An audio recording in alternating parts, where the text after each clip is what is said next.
Thank you. I'll have an opening statement up. First, I want to welcome everybody again to this hearing. EPA mining policies, discussion about assault on jobs, and we'll have a part two of a hearing next week. Coal mining is an important aspect of the nation's mining industry and is woven into the fabric of Appalachian life. Today, coal is mined in 26 states. While Wyoming is the leading coal-producing state, it is closely followed by West Virginia and Kentucky. The United States consumes 1.1 billion tons of coal every year. 33% of the coal, approximately 390 million tons annually, comes from the Appalachian region of the United States, and 50% of the power is generated in the nation comes from coal as the fuel source. Coal is an abundant and domestic source of energy. Its use is not subject to the whims of the foreign cartel, nor is it tend to thrust into international conflicts. In addition, using domestic coal creates American jobs. While it is important to continue our research and development into new sources of energy, it is clear that coal will and must remain a major source of energy well into the future. And therefore, it is important that we keep coal as a safe and inexpensive alternative to other energy options. For this reason, I am concerned about the Environmental Protection Agency's recent policy decisions regarding coal mining activities. It would appear that the objective of the agency is to make coal mining so expensive that alternative sources of energy will become more attractive. The effect of such a policy is to significantly drive up the cost of energy.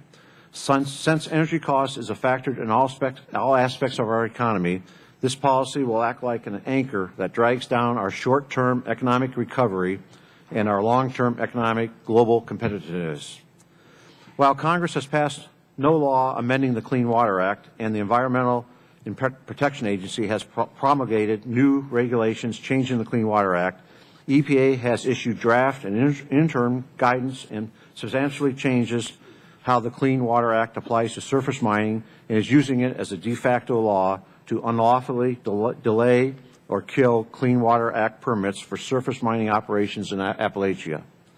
In doing this, I'm extremely concerned how the administration is attempting to short-circuit the process for changing substantive agency policy under the Clean Water Act without following the proper, transparent rulemaking process that is dictated by the Administrative Procedure Act.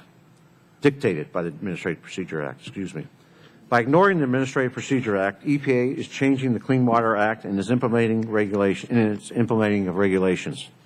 EPA is taking these actions with little regard to economic consequences, with little regard to national security, and most importantly, with little regard to the law.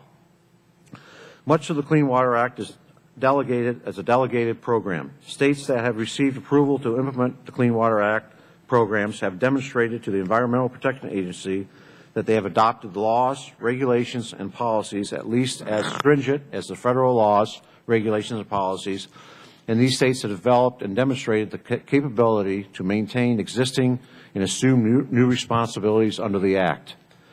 Congress and the Administrative Procedures Act and environmental statutes establish a formal administrative rulemaking process that provides a mechanism for public comment, proposing amendments, or allowing states to object and provided standards for judicial review of agency actions.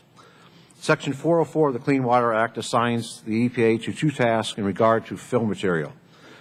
First, EPA must develop the guidelines in conjunction with the Corps of Engineers in determining whether to permit a discharge of fill material. Second, the Act confers EPA the authority under specified procedures to prevent the Corps from authorizing certain disposal sites. EPA guides the Corps' review of the environmental effects of the proposed disposal sites. For example, no permit shall be issued if it causes or contributes to any water quality standard violations.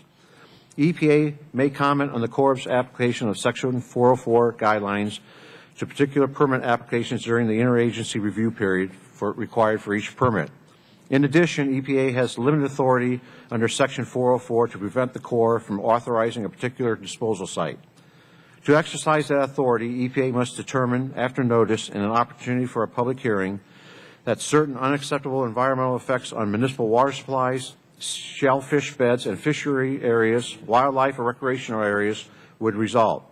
But EPA does not have the authority to revoke an already issued Section 404 permit.